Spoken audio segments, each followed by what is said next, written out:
सुमित कई करे यहाँ जगह? अरे ये सोयाबीन नींदो नहीं यार देवरद्दा ये कहाँ? इनमें चारों को कहाँ चारों तो दिखाई नहीं, पर सोयाबीन इतना डांट देता है यहाँ। तो फिर कहीं करो ये इनको कहीं करो तो देवरद्दा इतना डांट होगा। उखाड़ दे। उखाड़ दूंगे सगड़ा नहीं, फिर सीधा करते मतलब सीधा सीधा करते इनके। इनके सीधा सीधा कर दूं। इनमें दाने लगेगा नन्ना नहीं होना रायडा भात। अरे यार की माचा सनी सीधा होना हो जाएगा नहीं तो अच्छा बड़बड़ा दाना लगेगा। तो फिर अच्छा बड़ा लगा इनका सीधा हाँ, कर दो। हाँ। उखाड़ दो डेढ़ के ले डेढ़ के लिए 50-60 50-60 डेढ़ के ले पूरा खेत दादा इतना डांट बोई दिया यार ये कहीं यार सीधा कर दे। नहीं तो हूं तो बर्बाद हो जाऊं यार देवरद्दा। हाँ हाँ दाना लगेगा बड़बड़ा यार सीधा कर देगा तो ज्यादा कर दो काल उखाड़ दो इनके। हाँ उखड़ी दे बहुत बढ़िया रहेगा काम। हाँ हाँ है ना?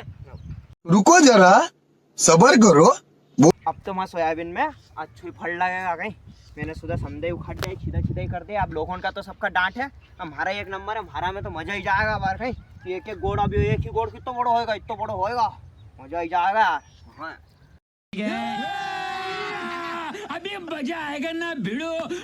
अब करे आई गोरे यो तो माथे खाली की ना उखड़ी दे सही है तो सगड़ा उखड़ी दिया।